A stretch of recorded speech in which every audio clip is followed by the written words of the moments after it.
absolutely stunning looking aerials of London. It's shot at probably most challenging time, for any camera, like it's kind of this dusk. So the light changes drastically, like in a very, very quick time, So you have a window of maybe 45 minutes to an hour where light changes. So the first thing with getting good aerial footage is to have a really good film pilot, which we absolutely did. The second thing is the quality and the way that the camera is stabilised against all the movement of the helicopter. The Super G looks like this huge sort of dome on the nose of the aircraft.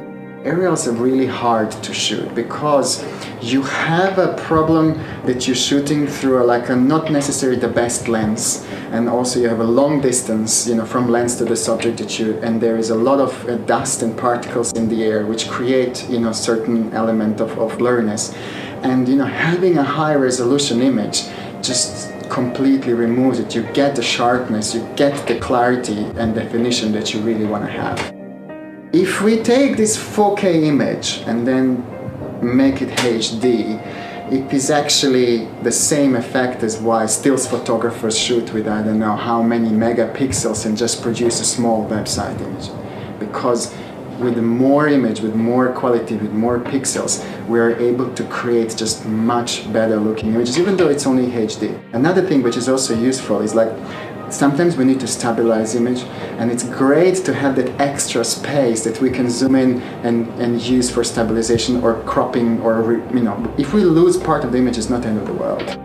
In this example, we're going to take a 4K image and simply zoom into the HD size while we are reaching pixel per pixel value, and so enabling us to zoom in into one portion of the image that we are interested in without causing significant loss to the quality of the image. In this second example, what we are going to do is we're going to zoom into the image, but also we are going to pan a scan around the whole 4K image, which is going to allow us to create a completely new composition and motion inside the image.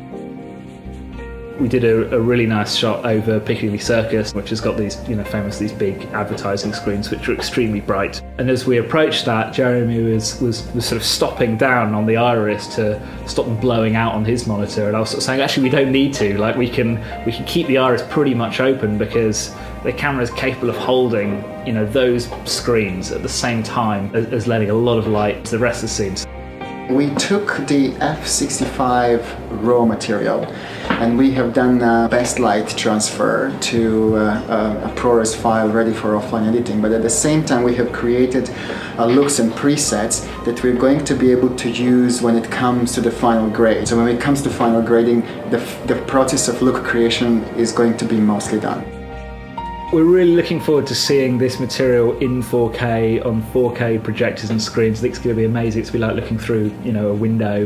But obviously, 4K screens and projectors aren't everywhere. So the vast majority of people who will see this stuff, and a lot of stuff being shot on this camera at the moment, will be on HD. So we're absolutely going to be doing HD deliverables. The stuff we've seen already down converted to HD looks fantastic. You just get that richness that's inevitable when you start with more information and you, with a good scaling algorithm, get it down. It looks really, really crisp, perfect. And it also provides a certain amount of flexibility in terms of reframing, because you do have a true 4K image and you can extract, zoom into that a fair amount if you're just going to HD.